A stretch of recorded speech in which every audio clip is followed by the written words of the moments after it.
Class 11 new syllabus 2025 MCQ সত্য মিথ্যা, তারপর হচ্ছে শূন্যস্থান এবং বিবৃতিমূলক যে প্রশ্ন 40 মার্কের এমসিকিউ ফার্স্ট হাফ মানে ফার্স্ট সেমিস্টার। তার মধ্যে আজকে বাংলার চারণ কবি থেকে যে ইম্পর্টেন্ট প্রশ্নগুলো ধরার মাধ্যমে মার্ক করব। ভারভরা রাও আর বাংলায় অনুবাদ করেছেন শঙ্খ ঘোষ। তো আজকে ক্লাস 11-এর চারণ কবি থেকে যে প্রশ্নগুলো ইম্পর্টেন্ট ধরার মাধ্যমে যেগুলো বেশি ইম্পর্টেন্ট সেগুলো মার্ক করব। বল।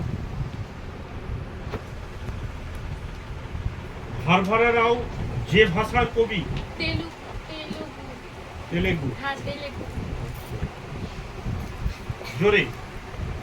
চারণ কবি কবিতার অনুবাদ করেছেন শঙ্খ ঘোষ। চারণ কবি কবিতায় যে পত্রিকায় প্রকাশিত হয়েছে? সেতুবন্ধন। এটা ইম্পর্টেন্ট প্রশ্ন। তারপরে চারণ কবি বাংলায় কে অনুবাদ করেছেন?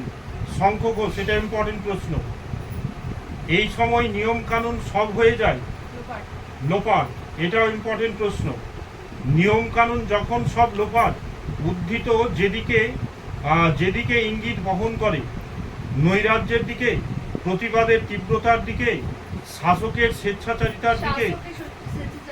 হ্যাঁ, এটাও ইম্পর্টেন্ট প্রশ্ন। ঢেউ ওঠে ড্যাশ স্রোতে।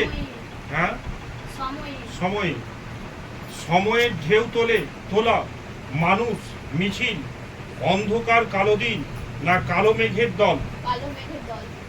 কালো মেঘের দল যা করে, গলায় ফাঁস লাগায়, দিগন্ত ভাসিয়ে দেয়, পৃথিবী সবুজ করে, আশ্বাস বয়ে আনে। কালো মেঘের দল যার প্রতীক। ইম্পর্টেন্ট প্রশ্ন এটা। বৃষ্টির সম্ভাবনা, প্রাকৃতিক বিপর্যয়ে, শোষকের অত্যাচারী, নতুন সূর্যোদয়। অত্যাচারী।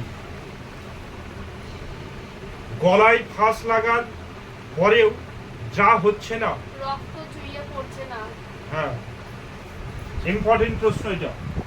বিদ্যুৎ হয়ে উঠেছে বাজ, যার প্রভাবে তীব্র প্রতিবাদে, নৈরাজ্যের কারণে, ঘূর্ণিপাকে, প্রবল বর্ষণে।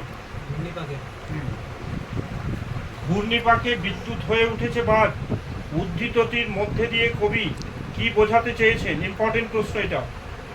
প্রকৃতি ক্রমশ রুদ্ররূপ ধারণ করেছে, ক্ষোভ প্রতিবাদের চেহারা নিচ্ছে, সমাজ সর্বনাশে আসন্ন না মানুষ অত্যন্ত অসহায়? হ্যাঁ। ঘূর্ণিপাকের ঝিরঝিরে বৃষ্টি হয়ে ওঠে, প্রবল বর্ষণ, প্রলয় ঝড়, নদী চোখের জল। জোরে। ঝিরঝিরে বৃষ্টি হয়ে উঠেছে, প্রলয় ঝড়। উদ্ধৃত অন্তর্নিহিত অর্থ কি? প্রাকৃতিক দুর্যোগ বৃদ্ধি পাচ্ছে, অত্যাচারের মাত্রা বৃদ্ধি পাচ্ছে, ক্ষোভ ক্রমশ বিদ্রোহের চেহারা নিচ্ছে, না দৈব রস থামছে না? কবি লিপিকার স্বর বেরিয়ে আসছে। কবি লিপিকার স্বর বেরিয়ে আসছে কবিতার খাতা থেকে, মানুষের মিছিল থেকে, জেলের গারদ থেকে। হ্যাঁ, জেলের গারদ থেকে বেরিয়ে আসা লিপিকার স্বরে রয়েছে প্রতিরোধের আগুন, আগুনের হলকা বহুস্বর, না মায়ের বেদনা অশ্রু। মানুষ যখন প্রতিবাদ করে সেই সময় গান হয়ে ওঠে নিষিদ্ধ বিষয়, যুদ্ধের অস্ত্র। হ্যাঁ, কবিকে তখন ভয় পায় ওরা বলতে কাদের কথা বোঝানো হয়েছে? অত্যাচারী শাসক, বড়লোক শ্রেণী, দস্যু দল, দুর্জন ব্যক্তিরা। ইম্পর্টেন্ট প্রশ্ন এটা। কবিকে তখন ভয় পায় ওরা। এই ভয় পাওয়ার ঘটনা ঘটে যখন কবির হাতে অস্ত্র তুলে নেন গান হয়ে ওঠে যুদ্ধের অস্ত্র। গান হয়ে ওঠে যুদ্ধের অস্ত্র। হ্যাঁ, এটা ইম্পর্টেন্ট প্রশ্ন।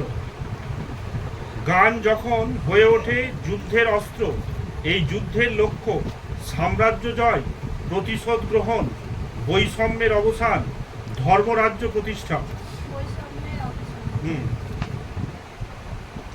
গান তখনই যুদ্ধের অস্ত্র হয়ে ওঠে যখন কাঁপন লাগে জিভে। কাঁপন লাগে জিভে। হ্যাঁ, যখন কাঁপন লাগে জিভে কথার অর্থ, শীতের অনুভব, অত্যাচারে কাতর, অব্যক্ত যন্ত্রণা, প্রতিবাদের উচ্চারণ।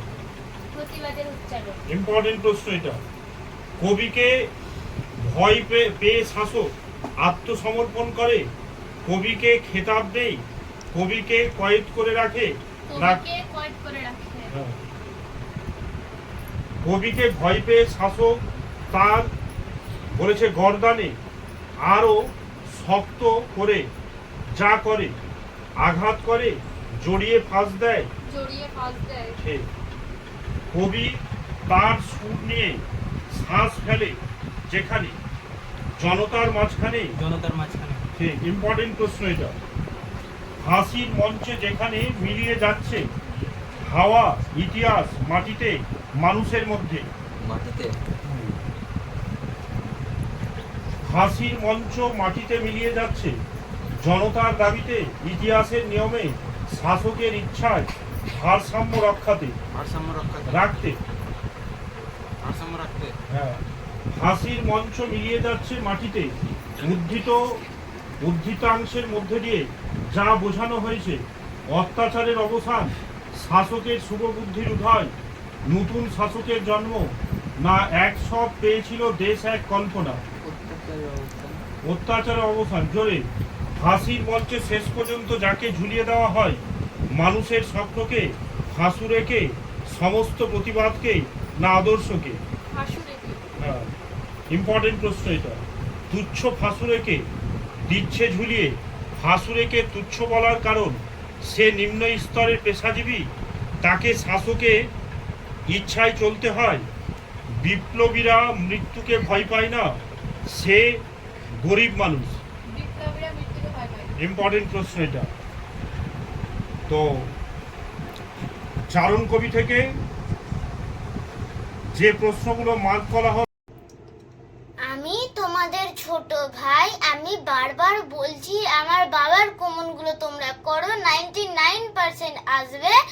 ও তোমরা অনেকে ভিডিও দেখছো কিন্তু লাইক আর সাবস্ক্রাইব করছো না। তোমরা লাইক এন্ড সাবস্ক্রাইব করে আমার বাবার চ্যানেলটাকে একটু আগিয়ে নিয়ে যেতে সাহায্য করো।